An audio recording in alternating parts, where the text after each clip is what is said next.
Biznesning yuragi. 5 ta metrika. Pulingiz qayerga ketayotganini bilasizmi? Agar biznesingizni rivojlantirmoqchi bo'lsangiz, shunchaki pul sanash yetarli emas. Siz 5 ta asosiy metrikani bilishingiz va nazorat qilishingiz shart. Bularsiz pul oqimi nazoratsiz bo'ladi. Birinchi metrika: tushum. Bu shunchaki sotuv emas, bu sizning bozorga ta'siringiz. Barcha savdodan kelgan umumiy mablag' biznes kislorodi. Ikkinchi metrika: brutto foyda.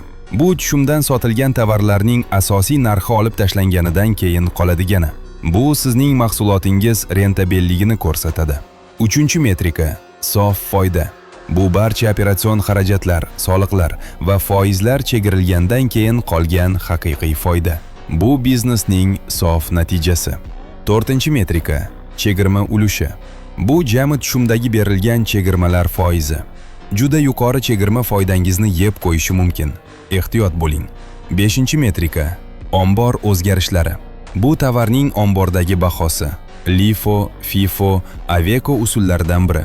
Bu metrika ombordagi molning haqiqiy narxini aniqlash va xarajatni to'g'ri hisoblash uchun hal qiluvchi ahamiyatga ega. Bu 5 ta metrikani haftada kamida bir marta kuzatib boring. Bu biznesni rivojlantirishning eng tezkor va eng samarali yo'lidir.